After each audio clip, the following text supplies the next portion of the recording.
국민의 생명과 안전의 여러 문제, 그리고 또한 수산업의 피해, 어민들의 생존권의 문제가 달려있는 이런 문제라고 보고 있습니다. 이런 문제의 그 우려를 일본에 가서 분명하게 전달하고 오겠습니다.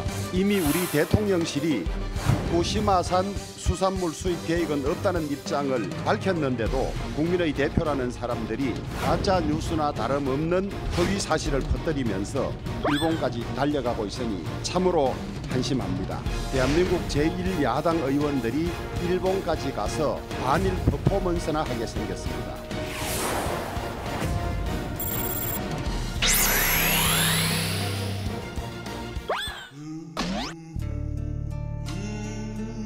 어려운 상황에서 경위하지 어려움을 가중시킨 거다. 이렇게 되면서 굉장히 무거운 책임감을 느끼고 있고 국민과 당원께 송구하는 겁니다. 우리가 법률안이 필요 없고 우리 스스로가 무엇을 할 것인가에 대한 다양한 아이디어가 나오는데 그것이 정쟁화되고 하는 것에 대해서는 유감입니다만 저부터가 어떤 논란이 빚지 않기 위해서 앞으로 더 노력하겠습니다. 지금 당이 비상 상황입니다. 비상한 각오로 임해야 합니다. 총선 승리를 위해 장애 요인이 되면 누구든지 엄정한 책임을 물을 것입니다. 지킴이 지게 되면은 레임덕이 있지 않겠습니까? 그렇게 되면 이제 차기 정권을 야당한테 다시 이제 뺏길 거고요. 그러면은 윤석열 대통령과 김건희 여사가 무탈하겠습니까? 아마 감옥 갈 것 같아요. 온라인에서 안민석 의원의 아들로부터 학폭을 당했다는 피해자의 호소문을 접하게 되었습니다. 피해자가 고2 때 안민석 의원의 아들로부터 지속적인 괴롭힘을 당했다고 호소하는 글입니다. 이 글의 사실 여부에 대해서 더불어민주당 안민석 의원이 책임 있는 답변을 해주길 바랍니다.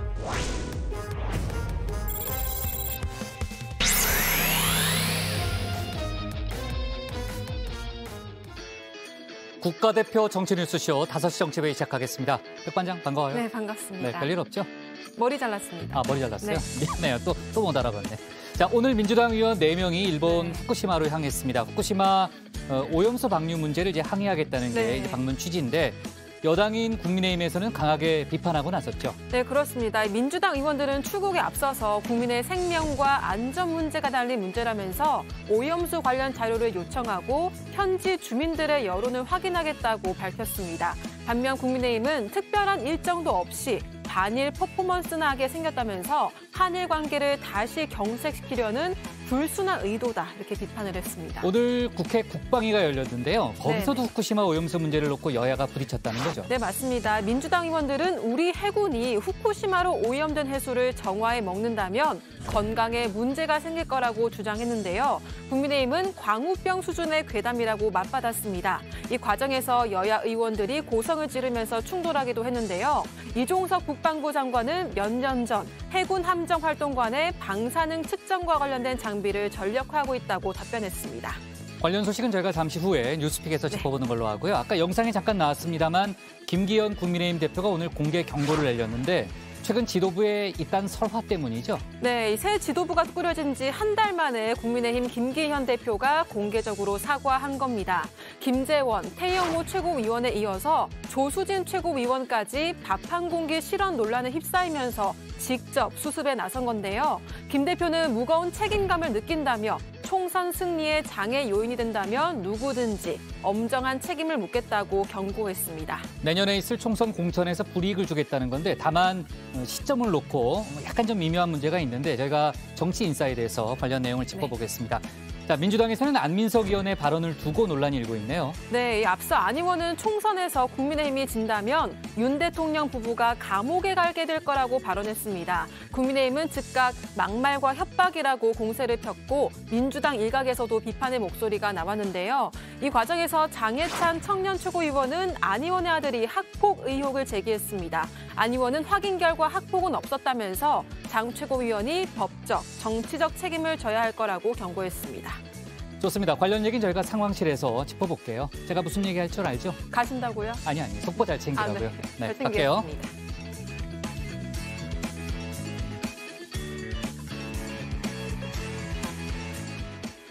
자, 오늘 회의는 류 실장 박마커, 유채커 조멘토 백반장, 김현숙 소통역사 그리고 정치부의 정자 정의원분들과 함께하겠습니다. 오늘도 속보 실시간 반영하면서 특히 이제 백반장이 속보를 챙긴다고 했으니까요. 잘 챙겨가면서 회의를 진행하겠습니다. 자, 회의가 진행되는 동안에는 소통반장 백반장이 정의원분들의 의견을 챙길 예정인데요. 오늘 응답하라 주제는 뭡니까? 네, 오늘의 응답하라 주제는요. 민주당 의원들이 오늘 일본을 방문했습니다. 후쿠시마 오염수 방류 실태를 확인하기 위해서인데요. 정 의원분들은 어떻게 생각하시는지 함께 이야기해보려고 합니다. 유튜브에 정치부 회의 실시간을 검색하시면 댓글 보내실 수 있습니다. 많은 참여 부탁드립니다. 네, 좋습니다. 정 의원분들의 의견은 잠시 후에 확인하도록 하고요. 유한울의 뉴스픽 5부터 오늘의 정치부 회의 출발하겠습니다.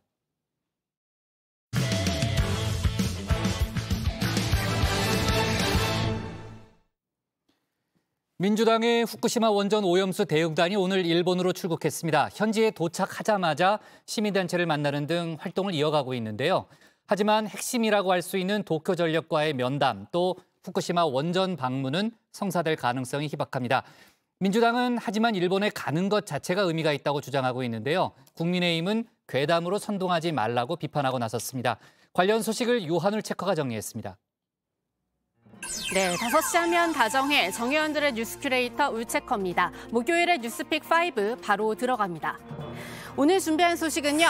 압박대 선동, 입학 취소 정당, 진보당 입성, 허망한 패소, 도끼 소란으로 가져왔습니다. 민주당의 후쿠시마 원전 오염수 방출 저지 대응단이 오늘 오전 일본으로 떠났습니다. 민주당 의원과 전문가, 보좌진 약 10명으로 꾸려졌는데요. 1박 3일의 일정으로 원전 사고가 났던 후쿠시마 현지 점검 및 여론 청취 등을 하고 8일 새벽에 귀국합니다. 예, 후쿠시마 원전 오염수 방류에 대한 국민적 우려가 매우 깊습니다. 그것으로 인해서 해양 생태계 파괴 그리고 국민의 생명과 안전의 여러 문제 그리고 또한 수산업의 피해, 어민들의 생존권의 문제가 달려있는 이런 문제라고 보고 있습니다. 이런 문제 그 우려를 일본에 가서 분명하게 전달하고 오겠습니다.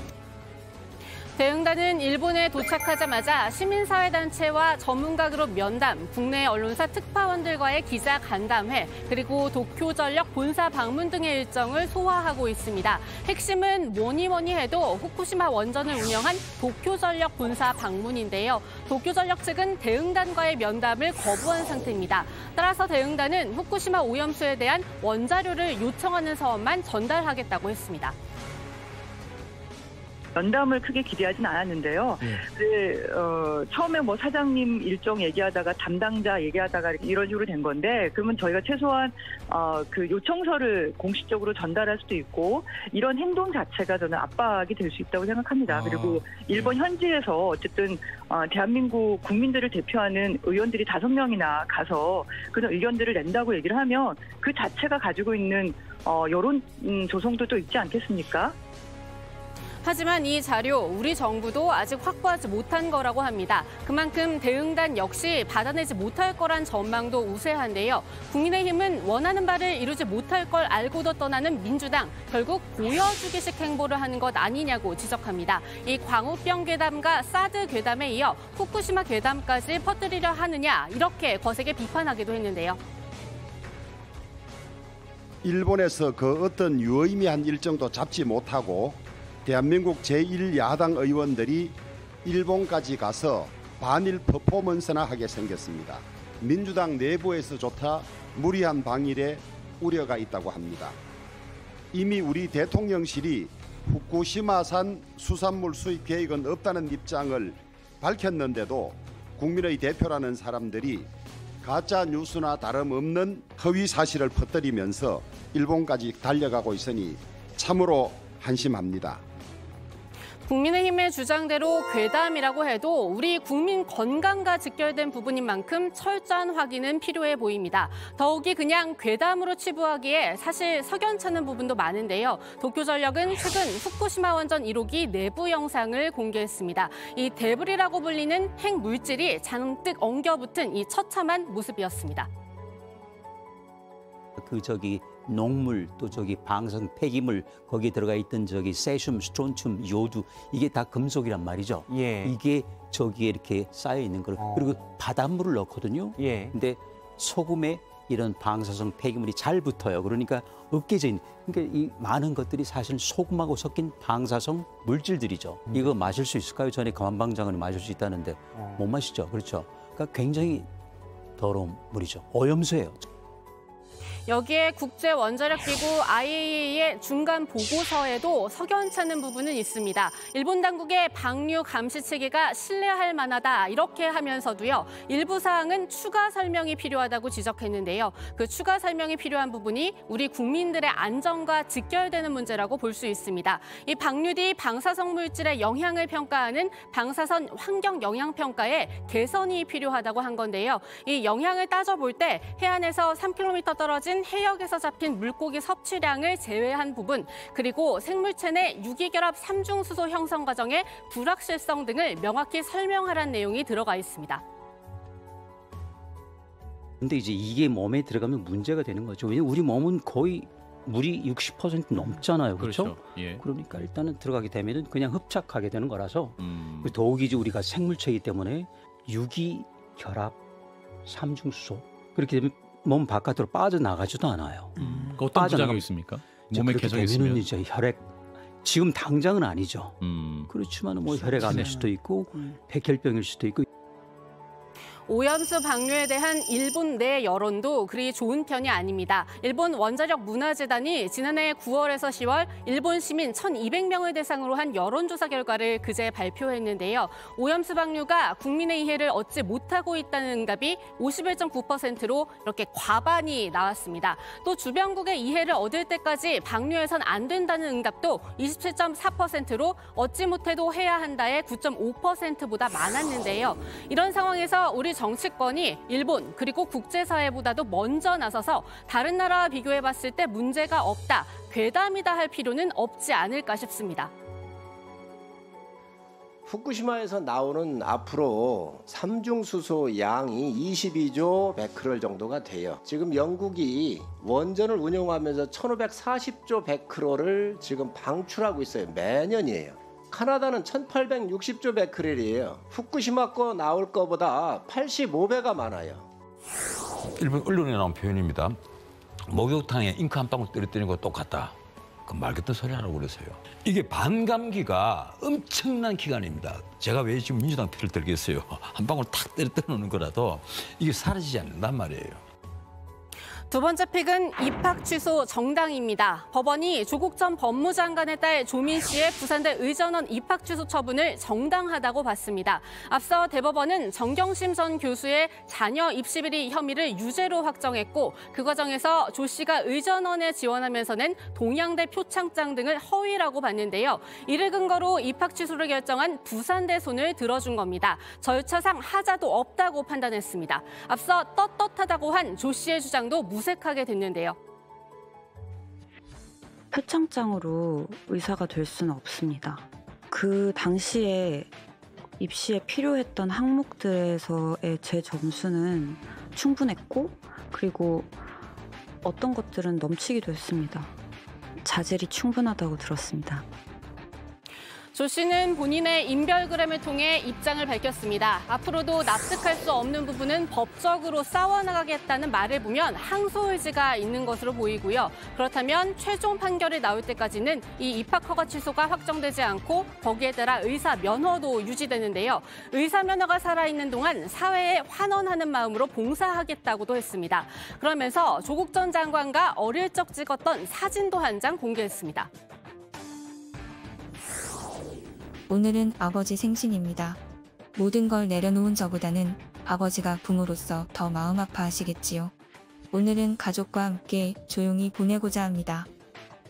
의료계 일각 그리고 국민의힘 청년 정치인들은 사필 규정이라면서 오늘 선고 결과를 환영했습니다. 동시에 조 씨에게 조롱 섞인 비난도 했는데요. 대한소아청소년과 의사회 임현택 회장은 전 의사 호소인 조민 씨의 앞날을 응원한다고 했고요. 국민의힘 김재섭 도봉갑 당협위원장은 요즘 의사가 아니어도 뷰티 유튜버 비슷하게 잘 사시는 것 같은데 응원한다고 했습니다. 네, 다음 픽은 진보당 입성입니다. 이상직 전 민주당 의원이 공직선거법 위반으로 직을 잃은 데 따라 치러진 선거죠. 전주을 국회의원 재선거, 민주당이 책임 정치 차원에서 후보를 내지 않은 가운데 진보당 강성희 후보가 당선됐습니다. 진보당의 첫 국회 입성이란 기록을 세웠는데요. 전주 정치 바뀌어야 한다는 말들 정말들 많이 해주셨는데 진보당 강성희가 그 작은 희망이 되었다고 생각하고 이제는 그 희망이 전주를 넘어서 대한민국 전체로 퍼져나갈 것이다. 이런 확신을 우리는 가지고 있고 전주가 새로운 정치개혁의 1번지로서의 자존심 반드시 꼭 지켜나가겠습니다. 그런가 하면 국민의힘은 원래 강세를 보이던 지역인 울산에서 교육감 선거 그리고 기초의원 선거를 둘 다 졌습니다. 각각 진보 성향의 천창수 후보 또 민주당 최덕종 후보가 당선됐는데요. 울산은 더욱이 김기현 대표의 지역구가 있는 곳이기도 하죠. 총선을 1년 앞두고 국민의힘으로서는 비상이 아닐 수 없는데요. 김 대표 관련 질문을 받고 청주에서는 이겼다 이런 말로 반박했습니다. 네, 네 번째 픽으로 넘어갑니다. 허망한 패소입니다. 조국 흑서 저자 중 한 명이죠. 권경의 변호사가 본업을 사실상 내팽겨친 사실이 드러나 논란입니다. 학폭 피해자 유족이 건 민사소송을 대리했지만 재판에 세 차례나 출석하지 않으면서 결국 패소한 건데요. 유족 입장에서는 2015년부터 8년을 끈 소송이 허망하게 물거품이 돼버렸습니다. 본인이 첫 번째는 쓰러져서 못 갔고, 그리고 두 번째는 날짜를 다음 날로 잘못 수첩에 적어놔서 못 갔고, 그렇게 두 번은 못 가서 치아가 됐다. 근데 제가 헤어져서 알아보니 두 번이 아니고 세 번이었어요. 그래서 1심에서 일부 승소 처리된 게 끝나고 된 게 패소로 처리가 되고 나머지는 치아로 처리가 됐습니다. 권 변호사는 심지어 이 패소 사실을 유족에게 5달 동안 알리지 않았습니다. 이 사실이 알려지자 권 변호사가 소송에 불성실하게 임한 적이 또 있다는 주장이 SNS를 중심으로 나오고 있는데요. 변협은 권 변호사에 대한 징계 검토에 들어갔습니다. 협회장 직권으로 조사위원회 회부를 준비하고 있습니다. 일단 기일이 잡히면 법원에서 이걸 놓칠까 봐 문자랑 메일로도 변호사에게 확인을 하라고 통지를 합니다. 그런데 3번을 연속으로 해서 이렇게 불참을 했다라는 거는 이건 뭐 의도적인가? 라는 생각이 들 정도로 정말 있을 수 없는 일이라고 말씀드리고 싶습니다. 그러니까 지금처럼 뭐 불출석이 아니라 그 수임한 사건에 대해서 성실하게 의무를 다하지 않았다라는 이유로 해서 제명된 사례들이 있기 때문에 이 사건도 충분히 그에 준하는 사안이라고. 네, 오늘의 마지막 픽. 도끼 소란입니다. 대한항공 본사에서 한 직원이 도끼를 휘두르는 등 소란을 벌였습니다. 경찰은 어제 오후 이 신고를 받고 이 직원을 특수협박 미수 혐의로 입건해 조사하고 있는데요. 다행히 다친 사람은 없다고 합니다. 해당 직원은 인사조치에 불만을 품고 이를 저지른 것으로 전해졌습니다. 네, 오늘의 뉴스픽은 여기까지입니다. 들어가서 원픽 뽑겠습니다. 뉴스픽 5였습니다.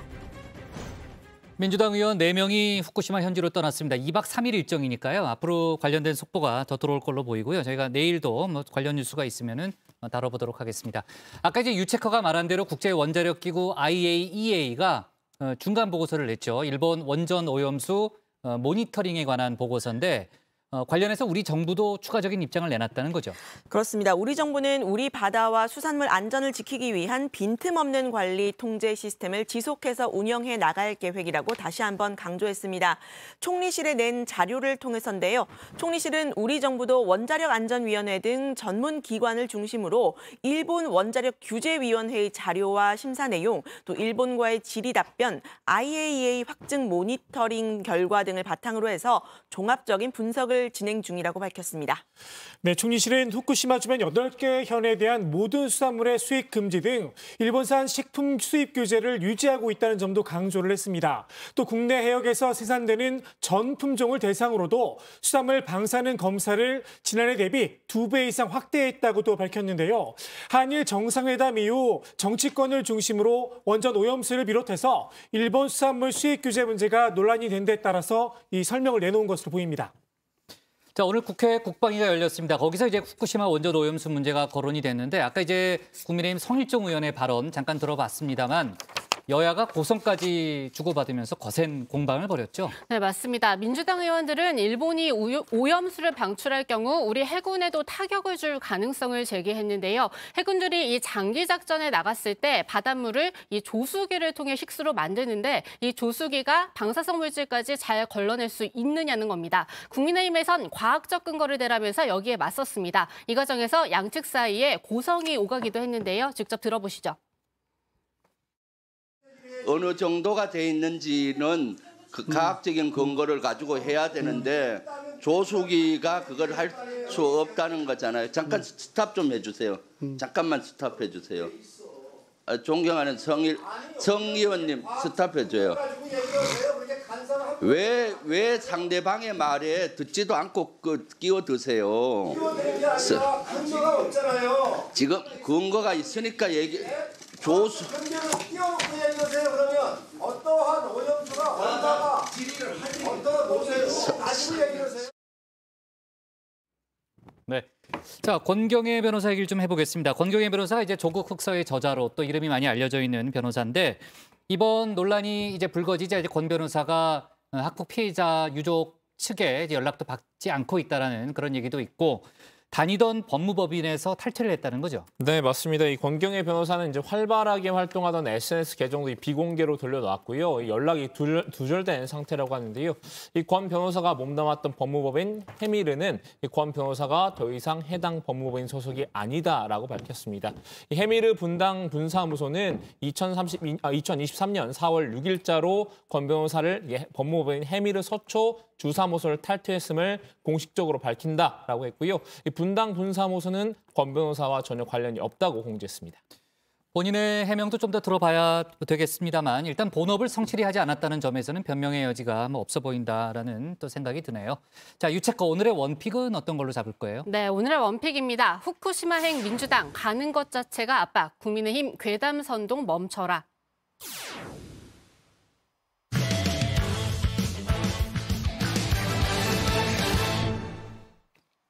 국민의힘 조수진 최고위원의 밥 한 공기 다 비우기 운동 발언 여전히 논란이 이어지고 있습니다.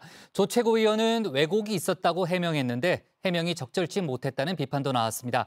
민주당에서는 안민석 의원이 총선에 지면 윤석열 대통령 내외가 감옥에 갈 거라는 발언을 해서 논란이 일고 있는데요. 관련 내용을 유정아 상황실장이 정리했습니다. 네, 국민의힘 조수진 최고위원의 이 밥 한 공기 다 비우기 운동이요. 여의도를 후끈 달궜죠. 아예 이 밥 한 공기 다 비웠습니까? 라는 말이 인사말이 됐습니다. 정 의원 여러분, 오늘 아침, 점심 밥 한 공기씩 다 비우셨나요? 밥을 먹고 와야 되는데 바나나 좋아해서 바나나랑 고구마도 쪄놓은 게 있더라고요. 밥 한 공기 드셔야죠. 그러게요. 요즘 같은 시국에 밥을 먹어야 되는데. 남기고 그러시면 안 됩니다. 밥 한 공기 다 먹자. 저 어제 다 먹었습니다.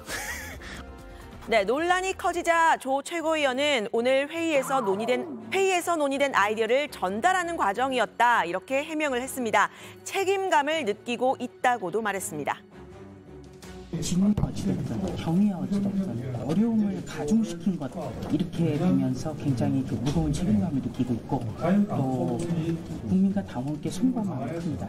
다만 그 발언은 월요일에 있었던 회의 내용에서 여러 가지 개진됐던 아이디어를 전달하는 과정에서 나왔고요. 네, 다만 맥락을 제대로 왜곡하지 말고 봐달라면서 정쟁화되는 건 유감이라고 말을 했는데요. 기자 출신인 조 최고위원은 이 과정에서 언론 탓도 했습니다. 사실관계를 들여다달라는 그런 말씀이고 저도 사람이잖아요. 아침부터 밤까지 여러분들 고생하는 건 상관없지만 진위 여부와 관계없이 그리고 사실에 관계없이 번져나가고 그 사실관계를 따져주시지 않는 데 대한 제 개인적인 참 원망이었습니다. 저도 사람이거든요. 네, 사실관계를 따져봐 달라. 어떤 사실관계를 말하는 건지 제가 어제 조 최고위원의 발언의 맥락 다시 한번 살펴봤는데요. 진행자가 양곡관리법이 거부된 상황에서 농민을 보호할 방법이 없느냐라고 물었더니 특위 차원에서 논의된 내용을 이 KBS에만 처음 얘기한다라면서 관련 내용을 언급했습니다. 양곡관리법 같은 경우도 더 좋은 안이 나왔으면 좋겠습니다만은 지금 당장 농민들이 힘들다고 하면 그거를 어떤 보호해 줄 수 있는 다른 방안 같은 거는 그러면 없을까요? 그러면 쌀과 관련해서 지금까지 우리 민생 119에서 나온 것은 제가 이제 KBS에만 처음 얘기를 드리는 거예요. 밥 한 공기 다 비우기 이런 것들에 대해서도 우리가 논의를 한 거예요. 네, 직접 다시 한번 들어보셨는데요. 그러니까 특위에서 채택한 안은 아니지만 논의는 한 안이다라는 말이었죠. 일종의 단독 보도가 된 뒤에 만약에 반응이 좋았다라면 특위 차원에서 공식 추진됐을 수도 있었을 것 같은데요. 조 최고위원은 당 지도부입니다. 게다가 김기현 대표 체제에서 첫 특위인 민생 119 특위위원장을 맡고 있죠. 아이디어 수준인데 오해가 있었다. 이렇게 빠져나갈 일만은 아니라는 지적이 나왔습니다. 조수진 의원은 집권 여당의 또 지도부 아니겠습니까? 거기에 또 쌀값 문제를 다루는 그런 특위의 위원장을 또 맡았다고 하고요.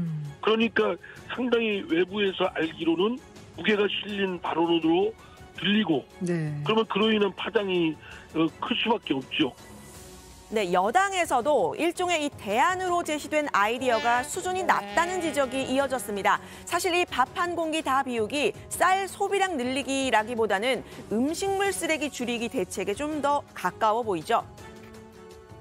그만큼 이제 문화가 고루하고 구태스럽고 또 정책 대안은 세련되지 못하고 수준이 낮고 당 전체가 조금 이제 로우 퀄리티, 품질 저하된 상태에 있는 것 같고요.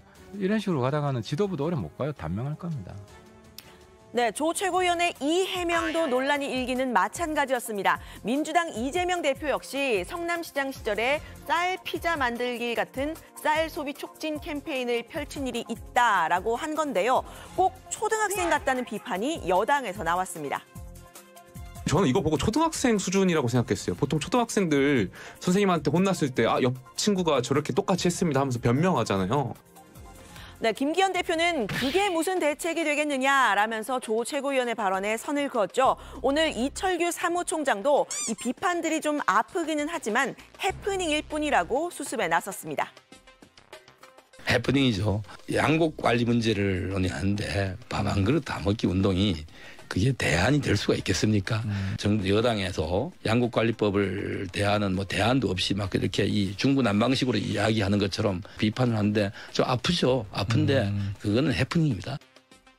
네, 민주당은 조 최고위원을 향해서 언론 탓하지 말고 깔끔하게 사과하라고 공세를 폈는데요. 정부 여당의 저출생 대책과 주 69시간 노동 등 다른 정책들과 묶어서 정책이 아니라 망책이라고 싸잡아 비판했습니다.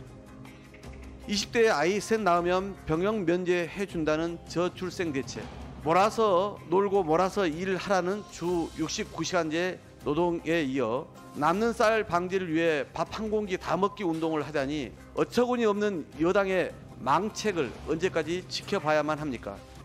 네, 문제의 근원은 윤석열 대통령이 거부권을 행사했던 양곡관리법입니다. 민주당은 힘의 대결이 아니라 민생을 위한 정책 대결을 원한다고 말을 했는데요.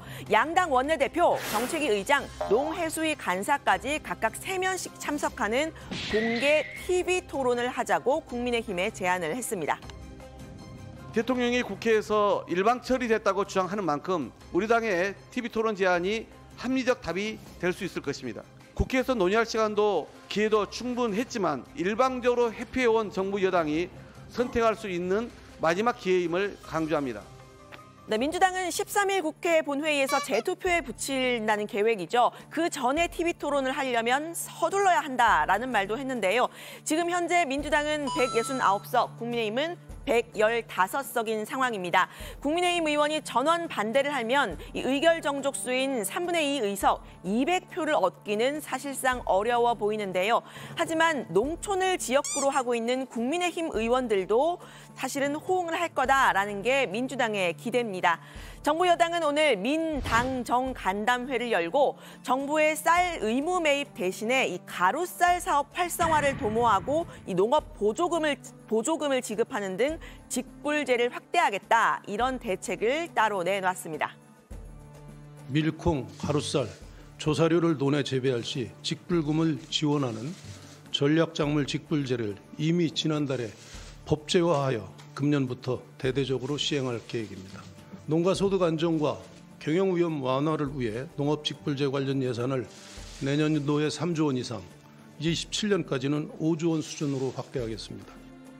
네, 양곡관리법 들어가서 더 이야기를 해보고요. 국민의힘에서 조수진 최고위원의 발언이 설화로 번졌다면요. 민주당에서는 안민석 의원의 발언이 논란이 됐습니다. 선거 결과에 따라서 윤석열 대통령과 김건희 여사가 감옥에 갈 수도 있다 한 바로 이 발언입니다. 총선에서 국힘이 지게 되면은 레임덕이 있지 않겠습니까? 그렇게 되면은 이제 차기 정권을 야당한테 다시 이제 뺏길 거고요. 그러면은 윤석열 대통령과 김건희 여사가 무탈하겠습니까? 아마 감옥 갈 것 같아요. 네, 국민의힘은 도를 넘은 막말이라고 비판했는데요. 그것이 바로 막말 퍼레이드죠. 그분이 하시는 말씀이 지금까지 한두 번이었습니까? 정치인은 특히나 중진 의원들은 여야를 막론하고 언행에 이 신중을 기해야 됩니다. 예. 지금까지 온갖 거짓말로 국민들을 혼란케 하고 또 분노케 하신 분이 바로 그분 아닙니까? 네, 민주당에서도 비판이 나왔습니다. 민주당이 내년 총선 승리를 원하는 건 사실이지만 딱 거기까지라면서요. 현직 대통령 내외가 감옥에 갈 거라는 발언 과도하다는 겁니다. 과유불급이라고 너무 지나치면 안 돼요. 저도 윤석열 대통령과 김건희 여사를 비판하지만은 그게 금도가 있어요. 말씀 중이 좀 신중했을 필요가 있다. 어쨌든 감정적 부분을 그것도 이제 너무 입에 담아서는 안 되는 감옥. 현직 대통령 내외분을 감옥 간다. 저쪽도 그러면 감정적으로 대응을 하는데 결국 그런 안민석 의원이 뜻한 바가 아닐 겁니다. 네, 국민의힘은 오늘 안 의원 아들의 학교폭력 의혹까지 제기를 했습니다. 2012년 고등학교 2학년 때 같은 학교에 다녔던 걸로 추정이 되는 여성이 올린 온라인 커뮤니티 글을 근거로 들었는데요.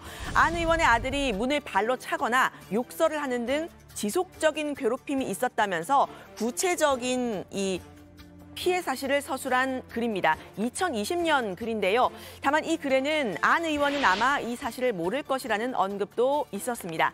장예찬 청년 최고위원은 이 글을 이야기를 하면서 안 의원의 답변을 요구했습니다. 2012년 피해자가 고2 때 안민석 의원의 아들로부터 지속적인 괴롭힘을 당했다고 호소하는 글입니다. 이 글의 사실 여부에 대해서 더불어민주당 안민석 의원이 책임 있는 답변을 해주길 바랍니다.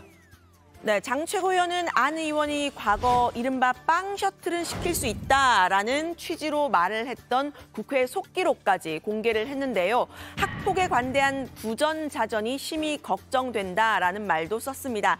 안 의원은 확인 결과 학폭은 없었고 이 일에 저는 어떤 영향력을 행하지도 않았습니다라고 밝혔는데요. 어떤 확인도 없이 한 사람을 학폭 가해자로 지목한 건 대단히 무책임한 행위라면서 이 장예찬 최고위원을 향해서 법적, 정치적인 책임을 져야 할 것이라고 말을 했습니다.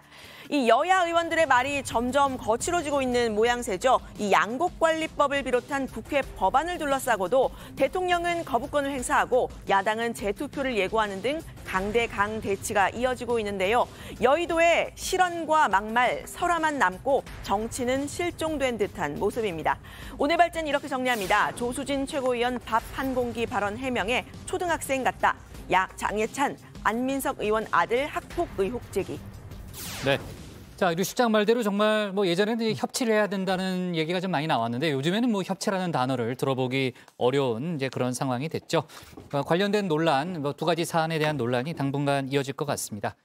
자, 오늘 윤석열 대통령 행보부터 좀 짚어보면요. 이제 관련 속보들이 좀 들어와 있으니까요. 오늘 오후에 부산에 가서 중앙지방협력회의를 열었다는 그런 뉴스가 조금 전에 들어왔는데 부산 엑스포 유치를 위해서 다 함께 뛰자고 했다는 거죠. 네, 맞습니다. 오늘이 국제 박람회 기구 실사단 방한의 마지막 날인데요. 여기에 맞춰서 윤 대통령이 이 17개 시도지사와 함께 부산을 방문해서 부산 엑스포 유치 필요성을 강조한 겁니다. 윤 대통령은 부산 엑스포 유치는 지역 균형 발전의 견인차이자 글로벌 중추 국가로 도약하기 위해 반드시 유치해야 한다면서 부산만의 일이 아니고 대한민국의 일이라고 했습니다. 윤 대통령은 미래 세대가 더 나은 세상 이상을 꿈꿀 수 있도록 부산 엑스포 유치를 위해 다 같이 열심히 뛰어보자고 덧붙였습니다. 네. 자, 윤 대통령의 방미, 그러니까 한미 정상회담이 이제 한 달도 채 안 남았습니다만 제가 여러 차례 얘기했으니까 그 출장을 가겠다는 뭐 그런 헛된 기대를 갖거나 그런 건 아니죠. 안 됩니까? 안 되죠. 네. 당연히 안 되죠. 예. 네. 톡파원으로 이번에 하는 걸로 하고요. 네. 미국 상하원 합동 연설 초청을 받았다는 거죠. 그렇습니다. 윤석열 대통령이 어제 이 방한 중인 미국 마이클 맥콜 하원 외교위원장을 비롯해서 미국 상하원 의원들을 만났는데요. 맥콜 위원장은 이 자리에서 국빈 방문을 하는 27일에 상하원 합동 연설 초청 의사를 전달을 했고 또 윤 대통령은 흔쾌히 수락을 했다고 합니다. 윤 대통령은 한미동맹 70주년이라는 특별한 계기에 미 의회 의사당 연단에서 역사적인 연설을 하게 돼 기쁘다 이렇게 말을 했다고 이대훈 대변인이 밝혔습니다. 한국 대통령이 미 의회 연단에 서는 건 2013년 5월 박근혜 당시 대통령 이후 10년 만입니다. 네, 제가 그때 현장 취재했던 기억이 나네요. 미 의회에 갔어요. 네, 알았어요. 좋았을. 그걸 더듬어요. 뭐 하고 싶은 말이 뭐예요? 저도 한번 해보고 싶습니다. 그래요? 네. 알았습니다. 네. 제가 결정할 사안은 아니에요. 자, 야당에서는 이제 윤 대통령 방미에 대해서 부정적인 전망을 했다는 거죠. 네, 박지원 전 국정원장인데요. 앞서 김성한 전 국가안보실장이 자진 사퇴한 걸 포함해서 대통령실 외교안보 라인 실무진까지 교체가 됐죠. 이 부분을 문제 삼았고요. 또 한미일 협력을 강조하는 윤 대통령이 중국과의 외교, 경제 협력에 소홀하고 있다 이렇게 지적을 했습니다. 직접 들어보시죠. 블랙핑크가 난 거죠. 네. 그래요? 그래서 이번 미국을 가더라도 저는 굉장히 어둡다고 생각해요. 한미 동맹은 기조입니다. 그렇지만은 도랑에 든 소인 우리 대한민국은 중국과도 경제 협력을 해야 되는데 이게 전부가 다 그냥 일본, 인도 태평양으로 가버리니까 실제로 문제가 되잖아요. 박 전 원장은 대통령의 철학이 바뀌어야 한다는 주장도 폈습니다. 전체적으로 볼 때 일본이 한때 우경화될 때 아베 정권처럼 윤석열 대통령이 가고 있다 이렇게 말한 겁니다. 지금 양국관리법에 대해서는 정부 여당과 야당의 입장이 팽팽하게 맞서고 있잖아요. 어제도 저희가 여러 가지 속보를 좀 짚어봤는데 민주당은 다음 주 그러니까 13일에 재투표를 실시한다는 방침이 확고한 거죠? 네, 그렇습니다. 이제 취임 이후 처음으로 윤 대통령이 거부권을 행사를 했죠. 양국관리법에 대해서 남는 쌀 강제 매수법이라고 표현을 했는데요. 반면 민주당은 쌀값 정상화법이라고 말하고 있습니다. 그런데 민주당이 프레임을 조금 바꿨습니다. 남는 쌀을 발생하지 않도록 하는 과잉 생산 방지법 혹은 남는 쌀 방지법이라고 정정을 한 겁니다. 정부의 의무 매입 규정이 있긴 하지만 이 법안의 핵심은 사전에 쌀 생산을 조정한 데 있다는 걸 강조한 셈입니다. 논에 콩, 밀, 조사료 등 국가적으로 필요한 다른 작물을 재배할 경우 정부가 보조금을 지원함으로써 쌀 생산량을 미리 조정하게 하는 남는 쌀 방지법이자 결과적으로 우리나라의 곡물 자급률도 높이는 식량 안보법입니다. 네, 조수진 의원의 이 밥 한 공기 다 비우기 운동 제안도 있었지만요. 우리 국민들의 식습관이 변화를 하면서 쌀 소비량 갈수록 줄어드는 반면에 기술 발달로 쌀의 생산성은 높아지면서 매해 과잉 생산이 되고 쌀값이 폭락하고 있다라는 게 양곡관리법의 발의 배경입니다. 여야 인식이 비슷한 점도 있는데요. 쌀 생산량을 줄이고 수입 의존도가 높은 밀이나 콩의 재배 면적을 늘리는 근본적인 해법이 필요하다는 겁니다. 현재 양곡관리법에는 이제 지금 거부권 행사한 그 양국관리법 법안에는 논에 밀이나 콩 등 다른 작물을 재배할 경우에 재정적 지원을 한다 이런 내용이 사실은 포함이 되어 있는데요. 오늘 정부 여당의 민당정 관담회에서도 이 내용을 발전시킨 이 전략작물 직불제를 대대적으로 시행하겠다라는 내용이 포함이 됐습니다. 밀, 콩, 가루쌀 사료를 논에 재배를 하면 직불금을 지원한다는 건데요. 이 의무 매입 관련 내용만 빼면 여야가 협의를 할 수 있는 부분이 있는 겁니다. 네.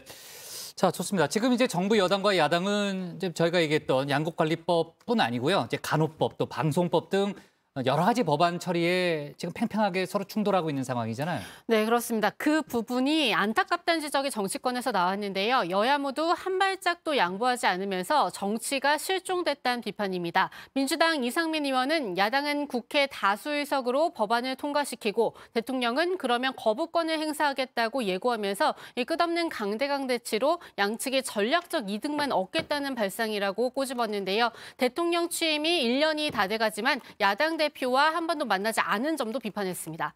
네, 구체적인 해결책을 제시한 사람도 있었습니다. 민주당 조홍천 의원은 속기록으로 남는 국회 공식회의 말고 저녁에 여야 의원들이 술잔을 기울이면서 서로 이해하는 폭을 넓혀야 한다는 취지로 말했는데요.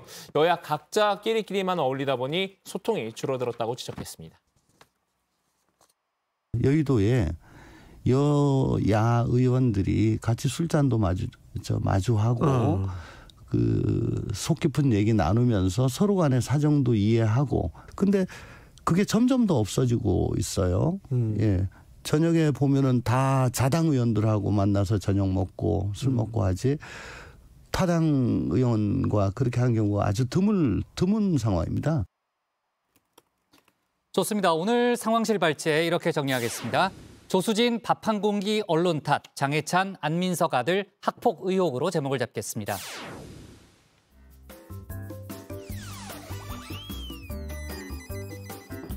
네, 안녕하세요. 정치부회의의 소통 시간 백반장입니다. 여러분 피곤할 때 에너지 드링크 찾는 분들 많으시죠?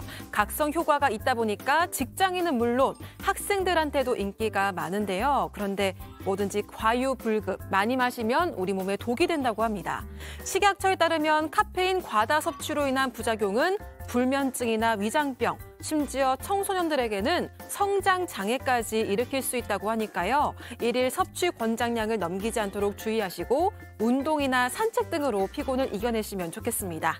네, 오늘의 소통 주제는 민주당 후쿠시마 원전 방문, 여러분의 생각은입니다. 먼저 다정해서 미리 찾아본 댓글들 보겠습니다.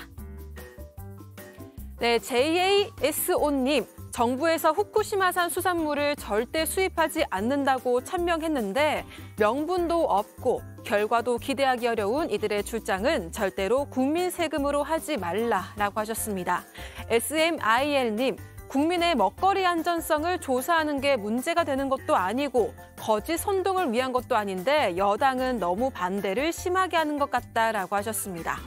네, 이어서 정 의원분들께서 실시간으로 올려주시는 댓글들도 함께 보겠습니다. 비상날개님께서는 국민의힘에서 광우병 같은 괴담이라고 하는데 수입소는 차단이 가능하지만 오염수는 방류되면 원상복구가 불가능합니다라고 하셨습니다. 그리고 루이린님, 민주당은 가려면 진작 가든지 도대체 왜 지금 가는 것인가라고 하셨습니다. 댓글 적어주신 정 의원분들 모두 고맙습니다. 네, 남은 시간도 댓글로 함께 소통해주세요. 지금까지 응답하라 다정이었습니다. 백반장 수고 많았고요. 다음은 조익신 멘토의 정치 인사이드로 갑니다.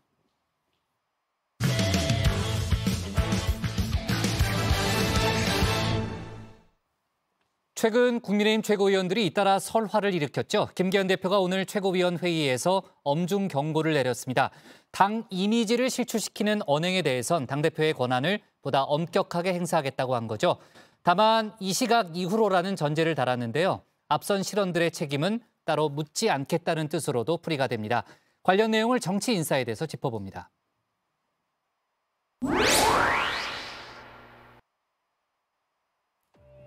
내일이면 당대표에 오른 지 딱 한 달이 되는 국민의힘 김기현 대표. 내년 총선을 이끌 새로운 당 지도부가 출마한 지 한 달이 다 돼가고 있습니다. 안정적 개혁을 모토로 그동안 체제를 정비하고 민생을 최우선하는 정책을 하나 둘 실행하면서 경제도 살리고 민생을 살피는 등 내일을 위한 준비에 박차를 가하고 있습니다. 내일을 위한 준비에 박차라. 글쎄요, 당 최고위원들의 이딴 실언에 과거사에 발목이 잡힌 상황이죠. 헌법 정신에 5.18 정신을 헌법에다 넣겠다. 그런다고 전라도 표가 나올 줄 압니까? 전라도는 영원히 10%예요. 영원히 10%. 그건 불가능합니다. 4.3 사건의 장본인인 김일성 정권에 한때 몸담궜던 사람으로서 이대로라면 내년 총선 결과 한마디로 안 봐도 비디오입니다. 그동안 최고위원들의 개인 의견이라고 애써 선을 그었던 김기현 대표. 오늘 작심한 듯 경고의 메시지를 내놨습니다. 당 대표로서 엄중히 경고합니다. 이 시각 이후 당의 이미지를 실추시키고 당을 부끄럽게 만드는 언행에 대하여 지위 고하를 막론하고 당은 당규에 따라 당 대표에게 주어진 권한을 보다 엄격하게 행사하겠습니다. 국민 정서에 어긋나는 언행으로 물의를 빚는다면 자격평가 시 벌점을 매기겠다고도 강조했는데요. 총선 공천에서도 불이익을 주겠다는 겁니다. 그런데 말입니다. 문제를 일으킨 두 최고위원들, 김 대표의 경고에 움찔이라도 할까 싶습니다. 이 시각 이후라고 못을 박았죠. 앞선 실언들에 대해선 책임을 묻지 않겠다. 사실상 면죄부를 준 셈입니다. 김 전 최고위원은 한 달 자숙, 셀프 징계로 끝날 모양입니다. 3번의 실언, 삼진 아웃제가 무색해졌습니다. 태영호 최고위원은 반성은커녕 오히려 성난 제주 민심에 물음표를 붙였죠. 저는 어떤 점에서 사과해야 되는지 아직까지 저는 납득이 되지 않고. 오늘도 태연이 최고위에 참석을 해서 민주당의 후쿠시마 원정 방문은 괴담 정치라고 목소리를 높였습니다. 민주당만은 아쉽게도 이러한 세계적 흐름에 역행하여 21세기의 괴담 정치 행보를 계속 이어가고 있습니다. 광우병, FTA, 사드 전자파, 세월호 잠수함 충돌, 천안함, 수돗물 민영화 등 괴담 정치 유혹에서 벗어나지 못하고 있는 현실이 안타까울 뿐입니다. 본인의 제주 4.3 사건 기밀성 지령설, 제주도민들에겐 괴담보다 더한 역사 왜곡이라는 걸 모르고 있는 건 아니겠죠? 4.3은 기밀성의 지시에 의한 공산 폭동이라고 얘기를 해서 80년 전에 보수 세력이 하던 얘기를 똑같이 반복하고 있고 그 얘기로 서북청년단만이 아니라 뭐 우리공화당 이런 데서 제주도에 80군데 넘게 동일한 내용의 현수막을 붙였어요. 당 내에선 두 최고위원 모두 당 윤리위에 회부해야 한다는 목소리도 나오는데요. 태영호 의원은 뭐 4.3 건드렸고 김재현 최고는 뭐 광주 5.18 건드렸는데 그런 문제 쪽으로 건드린 건데 이거 1년보다 더 나와야 되지 않겠어요? 공정의 문제를 생각해서라도 징계 절차를 밟는 게 상식에 부합하겠죠. 김기현 대표, 일단 당 윤리위를 구성하겠다고만 밝혔는데요. 당 윤리위원회를 조속한 시일 내에 구성하고 엄정한 윤리기강을 확립토록 하겠습니다. 당 지도부는 윤리위가 독립기구라는 점을 에둘러 강조했죠. 징계 여부에 대한 판단, 윤리위에 넘길 생각인 듯합니다. 이거 윤리위에 넣었으면 좋겠다라고 제소를 외부에서 할 수도 있습니다. 최종적인 결정 징계권은 윤리위 내부의 독자적인 판단이거든요. 김 대표의 엄중 경고, 요란한 빈수레가 아닌가 싶은데요. 과연 두 최고위원들 같은 실수를 반복하지 않을까요? 실수가 아니라 소신이라는 지적도 나오고 있죠. 더욱이 본인들의 지지층을 생각한다면 더욱 더 말입니다. 아마 본인을 지지하는 분들 또 이런 분들의 목소리 또 그런 걸 뭐 대변한다고 하다가 본인 국민 일반의 생각과는 조금 인식과는 조금 다른 부분들이 있을 수 있을 겁니다. 한 전당대회 과정에서 정광훈 목사 쪽에 지지를 얻지 않았을까. 지금 태영호 의원은 솔직히 4.3 발언 해가지고 제가 참 제주도민들께 죄송합니다만 전당대회 때 어느 정도 재미 본 거 아닙니까? 두 사람이 앞으로 자중자애한다고 해도 문제가 모두 해결되는 건 아닙니다. 당 지도부의 입에서 흘러나온 광주 5.18과 제주 4.3 폄하 발언들, 국민의힘에 고스란히 딱지로 남았습니다. 우리는 5.18 폄하 정당이 돼버렸잖아요. 그리고 또 4.3 폄하 정당이 돼버리고. 5.18과 4.3을 바라보는 국민의힘의 입장이 뭐냐? 당대표가 나서서 정확하게 밝혀야 하지 않을까요? 김기현 대표, 그저 경고의 메시지만 내놨을 뿐 이에 대한 당의 공식 입장은 따로 내놓지 않았습니다. 정치권에선 김 대표에게 가름말을 탈 힘이 있겠느냐 물음표를 붙이고 있죠. 김기현 대표 자신의 리더십이나 자신의 역량으로 뚫고 온 게 아니고 용산의 무지막지한 지원, 거의 뭐 참 상대가 될 만한 사람들은 다 내쳐버리는 그런 전당대회 속에서 그냥 무임승차하고 등극한 거 아니냐. 즉 발광체가 아니고 반사체 대표로서의 한계가 있다. 결국 용산에서 답을 받아와야 한다는 건데요. 김 대표가 그토록 강조했던 당정일체. 어째 요즘은 소식이 뜸한 듯 싶습니다. 대통령실 가지고 만찬하면서 대통령과 격조로 독대하겠다. 그랬었죠. 예, 그렇게 발표한 게 기억이 나는데 지금 한 달 됐는데 그럼 한 두어 번 정도는 독대를 했어야 되잖아요. 혹시 기억나세요? 그 언론에 나온 건 없는 것 같은데. 안 나죠. 예. 그러니까 반사체로서 그래도 빛을 발하려면 발광체하고 계속 만나야 되는데. 근처에.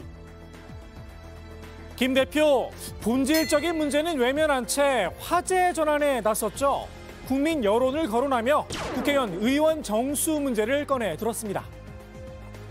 최소 30석 이상 줄일 수 있다고 봅니다. 국회에 대한 신뢰가 회복되지 않고 있는 마당에 신뢰 회복을 위한 특권 내려놓기조차 없이 선거제도만 개편하자는 것은 국민들에 대한 예의가 아니라고 생각합니다.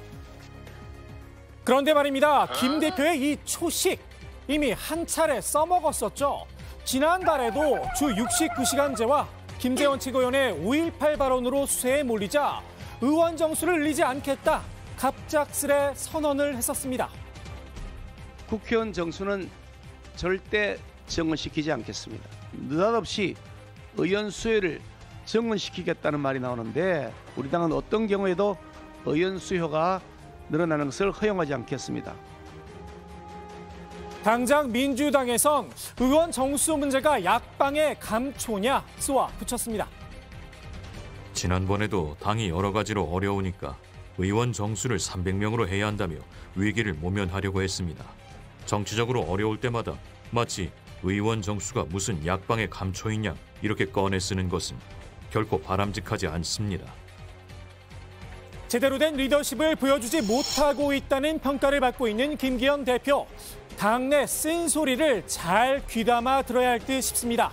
오늘의 정치 인사이드 하태경 의원의 충고로 마무리합니다.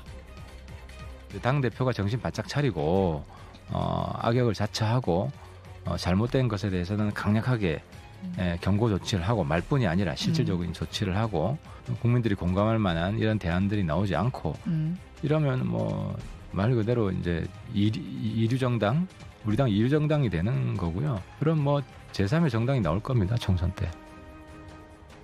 네, 김기현 대표가 이제 이준석 전 대표의 혁신안을 폐기한다는 그런 언론 보도에 대해서 어제 이제 헛소리다, 색출하겠다 이런 얘기도 했고 상당히 이제 분노를 터뜨렸는데 오늘은 최근 이제 최고위원들에 잇따른 설화에 대해서 강경한 입장을 내놨습니다. 앞서 그 뉴스픽에서도 저희가 좀 얘기를 해봤습니다만 어제 재보궐 성적표가 많이 안 좋잖아요. 이제 전주 을 또 울산까지 진 것은 정말 충격이라는 그런 또 국민의힘 반응이 나오고 있고 물론 이제 김 대표는 아까 유체커가 얘기했던 대로 청주는 이겼다는 뭐 그런 해명을 내놓고는 있습니다만 여러 가지로 이제 김기현 대표가 내후 외환에 시달리는 그런 상황임에는 분명해 보이네요. 자, 국민의힘 주호영 원내대표가 중도에 사퇴한 권성동 전 원내대표의 자녀 임기 그러니까 6개월을 마치고 이제 물러나잖아요. 오늘 퇴임 기자회견을 열었다는 거죠. 그렇습니다. 지난 6개월 동안 참 많은 일이 있었는데요. 주호영 원내대표는 지난 6개월 무한한 인내의 시간이었다 표현을 했습니다. 원내 협상 파트너였던 민주당을 향해서 비판을 쏟아내기도 했는데요. 민주당이 압도적인 다수 의석을 무기로 사실상 대선 결과에 불복하면서 이재명 당대표의 사법 리스크를 방어하는 데만 골몰을 했다는 겁니다. 위장탈당과 본회의 직회부 등 입법 폭주를 하고 또 국무위원에 대한 불신임을 남발해서 대한민국 민주주의의 성숙도를 급전직하로 후퇴시켰다고 지적했습니다. 네, 주 원내대표는 그러면서 임기 중의 성과로 윤석열 정부의 집권 첫 해 예산안을 연내에 합의 처리한 점과 이태원 국정조사를 여야 합의로 끝낸 점을 꼽았습니다. 아울러 K칩스법을 비롯한 89건의 국정과제 법안을 처리하고 선거제 개편을 위한 전원위원회가 열릴 수 있게 된 것도 성과라면 성과라고 평가했습니다. 국민의힘이 내일 새 원내대표를 선출하는 거죠?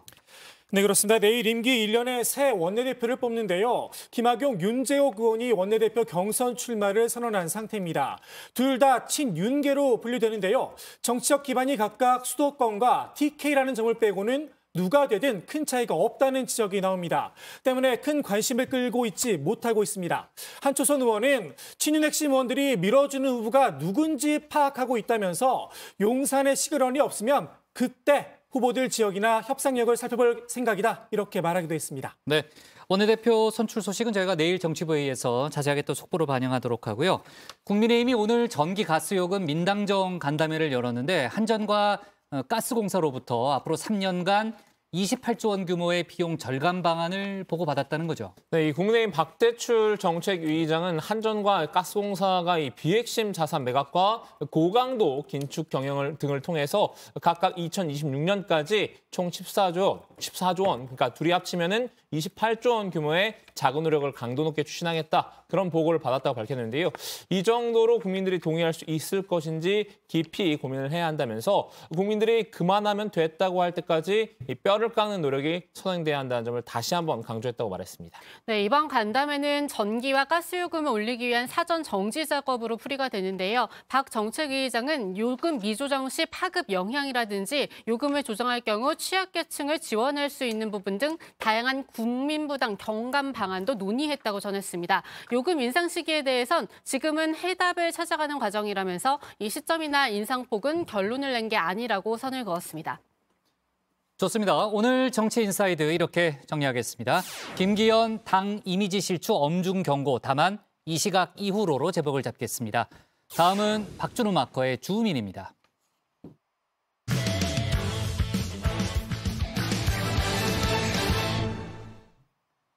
사흘간의 대정부질문이 어제 끝났죠. 대정부질문에 임하는 한동훈 장관의 답변 태도가 화제와 논란이 됐습니다. 공격적인 질의에 반대로 질문을 던지는 이른바 반문 화법인데요. 이를 풍자한 웹툰까지 나왔습니다. 한 장관의 이런 스타일을 고수하는 게 총선 출마를 염두에 둔 게 아니냐, 이런 정치권의 해석도 있는데요. 한 장관은 부인하고 있습니다. 박준우 마커가 주민에서 관련 소식을 정리했습니다. 질의응질, 질의에 질문으로 응한다는 뜻이죠. 이 한동훈 법무부 장관 특유의 답변 스타일을 일컫는데요. 그러니까 법으로 이런 문제를 해야 국민들의 민의를 얻어서 하는 거지. 어떤 법을 만드시겠다는 취지십니까? 제가 지금 왜 질문을 받아야 됩니까? 아니, 대정부 질문이에요. 대국회 질문이 아니고요. 위원님. 답을 하세요, 그냥. 위원님. 장관의 책임에 대해서 얘기하는데 엉뚱하게 다른 얘기하고 이전 정부가 어쩌고 그런 얘기 하실 필요 없다고요. 지난 3일간의 대정부 질문에서도 마찬가지였습니다. 이 대정부 질문이 아니라 대국회 질문을 한 듯한 한 장관의 태도가 화제가 됐는데요. 오죽하면 이를 풍자한 웹툰까지 나올 정도였습니다. 카드 앞쪽에 꽂아주세요. 저는 카드로 결제하겠다는 말씀을 드린 적이 없습니다. 현금 결제하시겠어요? 제가 현금 결제를 하겠다는 말씀도 드린 적이 없는데요. 손님 이러시면 영업 방해입니다. 영업방해를 어떻게 정리하시죠? 제가 서울법대 나온 사람이라 영업방해 저는 더 잘하는데. 한 장관이 편의점에 간 상황을 가정을 했죠. 이 편의점 직원과 한 장관의 가상 대화를 통해 이 한 장관의 반문 화법을 비꼬았는데요. 이 해당 웹툰은 야권 성향의 온라인 커뮤니티와 유튜브 채널을 중심으로 퍼져나가고 있습니다. 야권 지지자들은 진짜 피곤한 스타일을 하면서 한 장관의 언행을 비판하고 있는데요. 한 장관을 직접 상대한 민주당 의원들도 혀를 내두르긴 매한가지였습니다. 비아냥 거리죠. 비아냥 깐죽 이런 표현이 적절할지 모르겠습니다만. 남 얘기하지 마시고요. 본인 얘기하시라고요. 아니요. 지금 본인 얘기 살고 계시 않습니까? 본인 얘기. 제 얘기이기도 합니다. 제가 뭐 위원님 원하는 대로 말씀드리는 건 아니잖아요. 최상위 엘리트이시잖아요. 큰 뭐 어려움 없이 곱게 잘하셨고 그래서 그런지 다른 상대에 대한 기본적인 존중이나 이런 것들은 별로 좀 없어 보이고 그냥 단순히 그 말싸움 그 순간에서 지지 않으려고 하는 순간만 모면하려고 하는 태도가 보이던데. 자, 그러면 왜 구속을 시키겠다고 얘기를 합니까? 그냥 위원님. 수사해서 기소하시면 되지. 그게 말이 됩니까? 화이트 칼라 범죄에 있어서 범죄의 중대성이 구속의 필요성이고 이것은 반드시 구속할 정도로 중대한 사안이었기 때문에 구속영장 청구한 거고 증거가 충분했습니다. 뭐가 문제죠? 그래서 영장이 기각되고는 아무런 수사도 안 하셨어요? 안 한 건 아니잖아요. 넘어갑시다. 넘어갈 문제는 아니고요. 저는 그 잘못드린 말씀이라는 거 다시 한번 짚고 한 말씀은 드려야 되겠는데요. 네. 여기는 대정부 질문하는 자리지 답변하는 자리는 아닙니다. 그러니까 그 부분에 대해서는 좀 서로 지킬 건 지키시는 것이 맞을 것 같아요. 박용진 의원 이번 대정부 질문을 통틀어 한 장관과 가장 세게 부딪힌 지리자인데요. 뇌물수수 혐의를 받는 이 같은 당 노웅래 의원에 대한 검찰 수사를 질의하는 과정에서 언성을 높였죠. 한 장관은 비아냥으로 맞섰는데요. 또 헌법기관에 국회의원에 대한 체포영장을 보낸 검찰이 그 긴 3개월의 시간 동안 직접 수사 한 번도 하지 않았습니다. 이게 말이 됩니까? 동료 의원 여러분, 지난번에 우리가 처리한 체포동의안은 도대체 뭡니까? 우리를 갖고 논 거 아닙니까? 검찰과 한동훈 장관이 우리를 이런 식으로 농락해도 됩니까? 비하기 너무 심하시네요. 녹음까지 있는 뇌물 사건입니다. 그리고 거기에 대해서 지금 여기에 대해서 계속 연장으로 3.1절까지 껴가지고 방탄하신 거에 대한 반성을 하실 문제지 지금 이 부분에서 부르지 않았다고 비하기다? 에이, 저는 국민들께서 위원님 그렇게 말씀하시는 거 어떻게 보실지 걱정됩니다. 박 의원은 이 한 장관이 마치 초등학생 말싸움을 한 것 같았다고 깎아내렸는데요. 이 한 장관의 질의 응질 전략에 치가 떨렸던 모양입니다. 논리적으로 되든 안 되든 그 앞에서 이렇게 초등학교 아이들 말싸움하듯이 뭐 우리 집이 더 뭐가 커, 우리 집 TV가 더 커, 막 이렇게 하는 거 이런 얘기하듯이 아주 유치한 논법을 계속 쓰더라고요. 그래서 저는 제도 개선을 물으려고 그랬더니 뭐 문재인 정부 때 사과했나요? 뭐 이렇게 한다든지. 장관, 다시 말씀드리지만 이와 관련해서 어떻게 제도적 개선을 해나가야 된다고 생각하십니까? 예전에 문재인 대통령께서도 기자회견에서 이렇게 말씀하셨어요. 완벽할 수 없고 언론까지 포함되는 부분이라고요. 위원님, 지금 저와 얘기하는 거는 여기서 국민들이 보시기에 건설적인 답을 도출하는 거 아니겠어요? 제가 물어보는 게 안 됩니까? 저하고 토론하고 싶으시면 별도의 방송 통해서든 아니면 유튜브를 통해서 그렇게 하자고요. 여기는 대정부 질문하는 자리예요. 제가 답변할 수 있죠. 연구부회가 아니에요. 연구부회는 답변을 하고 있는 장관도 의원이에요. 그러니까 토론을 하는 거고요. 한 장관이 이 초등학생 같다는 평은 대정부 질문 과정에서도 한 차례 나왔었죠. 초등학생도 그렇게는 국어사전을 해석하지 않습니다. 장관이 그래서 장관이 입법권을 우습게 보고 무시하고 시행령으로 쿠데타를 한다고 얘기를 하는 겁니다. 위원님이 말씀하시는 거고요. 시행령 쿠데타라는 말 자체는 그는 만든 조어죠. 그건 사실과 다르다고 합니다. 오히려 정권 바뀌기 직전에 이렇게 위탁당하면서 이렇게 과하게 입법하는 거 이거야말로 더 문제가 있는 것 아니겠습니까? 뜬금없이 한 장관의 애창곡을 불었던 민주당의 김혜재 의원입니다. 김 의원도 줄곧 한 장관의 되묻기 역공에 시달렸는데요. 김 의원은 애써 무시하는 쪽을 택했습니다. 장관 코미디 하시네요. 장관 스스로 정의와 상식에 반하는 얘기를 하고 있습니다. 장관 다시 묻겠습니다. 기회가 되면은 또 검사의 수사권이 헌법상 권한이라고 주장하면서 권한쟁의 심판 청구 다시 제기하실 겁니까? 이 법에 대해서 제가 하는 건 무리고 다만 위원님 아까 다시 한번 말씀드립니다. 가장 강력하게 검사의 수사권이 헌법상 권리라고 주장하시던 분 대한민국에서 가장 강력하게 위원님이십니다. 왜 바뀌신 거죠? 장관님, 법 해석도 못하면서 어떻게 대한민국 법 전체를 집행할 수가 있습니까? 제 질문에 답을 안 하시네요. 예. 결국 어제는 야당에서 안하무인이라는 지적이 터져 나왔죠. 한 장관의 자세가 기본적으로 오만하다는 건데요. 장관이 국회나 또는 상임위나 본회의 다 포함해서 이럴 때 보여줬던 여러 가지 언사, 안하무인식, 국회 경식, 국민 무시하는 것 이런 것도 그 윤석열 정부 평가의 하나의 단초나 또는 구성인자가 된다라고 생각하는데 어떠세요? 제가 위원님이 말씀하신 질문에 대해서 제가 뭐 강하게 얘기하지 않지 않습니까? 저는 정상적인 질문을 하실 경우에는 정상적으로 답변 드리고 있습니다.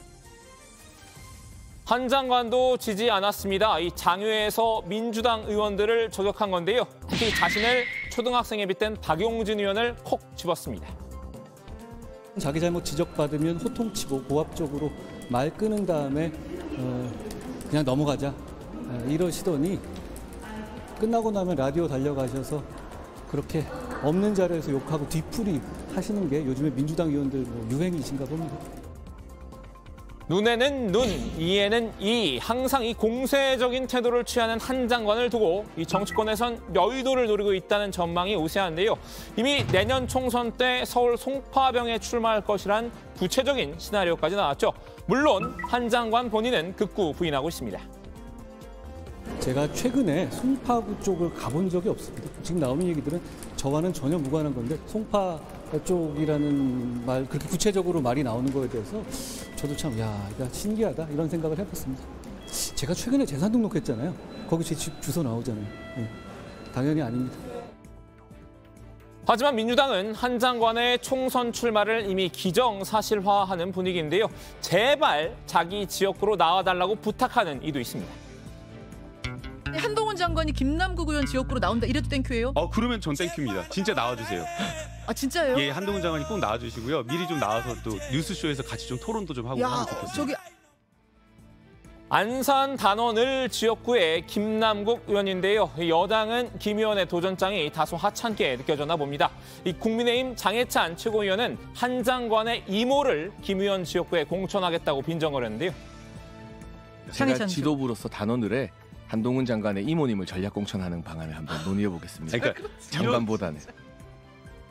한 장관 이모님 전략 공천, 아마도 이 장면 때문에 나온 발언 아닌가 싶습니다. 이 논문을 일저자로 썼습니다. 이모하고 같이. 공저자가 아니라 일저자로. 누구와 같이 썼다고요? 이모하고요. 이모. 이모하고 제 이모 누구의 이모 말씀이신가요? 이모랑 뭘 같이 했다는 얘기는 논문을 같이 썼다는 얘기 제가 처음 들어봅니다. 김 의원 순간 기분이 상한 듯한데요. 장 최고위원은 위트였다고 맞받아쳤습니다. 저는 적절한 태도는 아니라고. 저의 위트로 지금 여당이고 근데 이거를 막 비아냥거리듯이 이렇게 이야기하는 것은 아마 제가 장현찬 평론가 좋아하니까 아마 농담으로 하신 것 같은데 기분 좀 상하셨을 것 같아요. 자, 오늘은 한동훈 법무부 장관에게 줌인해봤습니다. 이 어떤 공격이 들어와도 기죽지 않고 모두 받아치는 성격이죠. 확실히 다른 국무위원들에 비해 강경한 편인데요. 오늘 줌인 한마디는 한 장관의 스타일을 반영한 노래로 대신하겠습니다.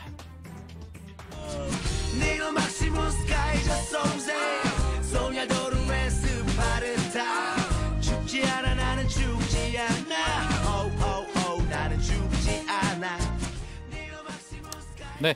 자, 관련된 얘기 이어가기 전에 이재명 대표와 관련된 뉴스 하나만 좀 정리하고 가면요. 전에 이제 이재명 대표 부모 묘소 훼손 사건이 있었잖아요. 이게 이 대표가 일종의 흑주술이고 후손의 멸절과 폐가망신을 저주하기 위한 것이다라는 그런 주장을 했고 또 민주당에서 수사를 촉구했습니다. 그래서 경찰 수사가 진행이 됐는데 지난번에 이제 그 유정아 실장이 그 속보를 한번 전했었죠. 그게 생명살이라고 돼 있다고 처음에 주장을 했었는데 살이 아니라 경찰 조사 결과 기로 보인다라는 그런 얘기를 그 유정아 실장이 중간 이제 경찰 수사 결과를 얘기했었는데 오늘 그 새로 나온 얘기는 그 일부 문중 인사가 이 대표를 돕는다는 취지로 그러니까 이제 기를 보충한다는 차원에서 돌을 묻었다는 그런 뉴스가 오늘 나왔죠. 강진에 사는 그 문중 인사인데 지방선거 전에 종친과 함께 직접 돌을 묻었다고 주장을 했고요.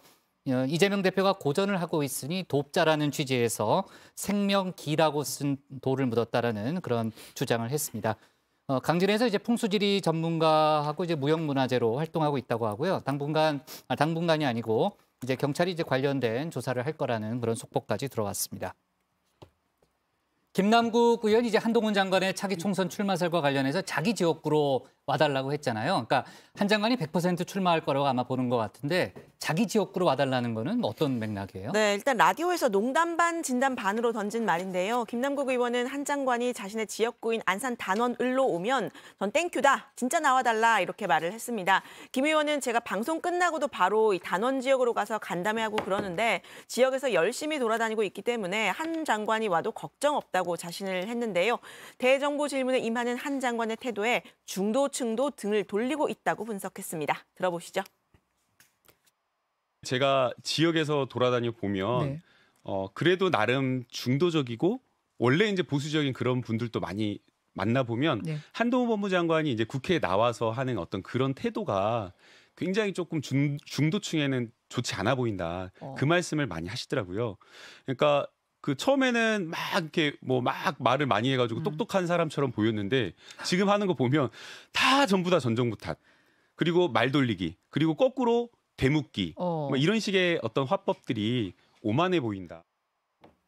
다만 김 의원은 한동훈 장관이 나오기 어려운 한 가지 걸림돌이 있다고 했는데요. 이 야당에 대한 탄압 수사라고 꼬집었습니다. 지금 검찰에서 하고 있는 여러 가지 수사들이 전부 다 윤석열 라인의 검사들이 이 어거지 수사, 조작 수사, 만들어낸 수사를 하고 있는 것이라고 주장했고요. 한 장관이 관련 수사를 모두 마무리 지을 때까지는 출마하기 어려울 거라고 내다본 겁니다.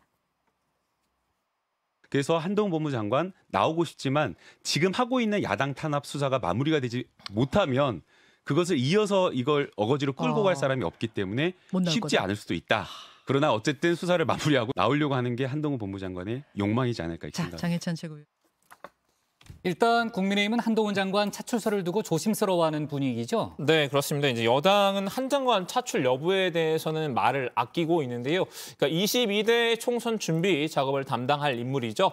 이철규 국민의힘 사무총장은 지금 시점에선 그런 생각은 하지 않고 있다고 선을 그었는데요. 들어보시죠.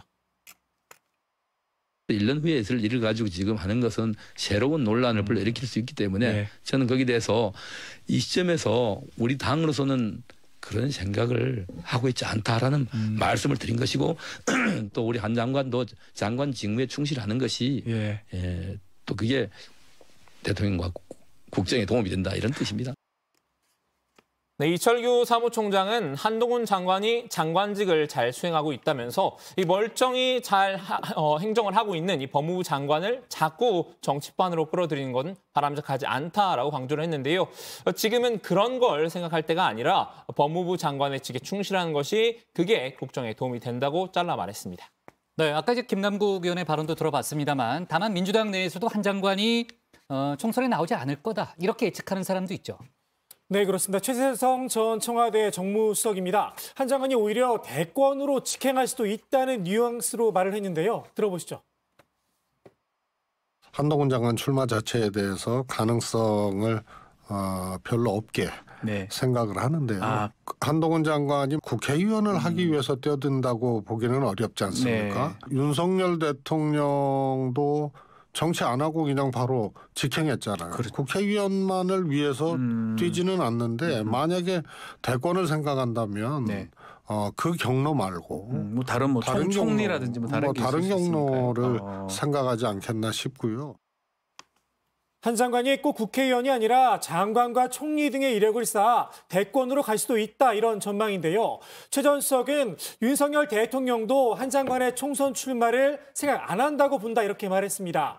지금은 검찰공화국으로 법무부 장관이 검찰공화국을 방어하고 있는데 윤 대통령이 이 축을 무너뜨리면서 한동훈 장관을 차출해서 총선에 내보낸다? 그건 정치적 계산법이 맞지 않는다 이렇게 봤는데요.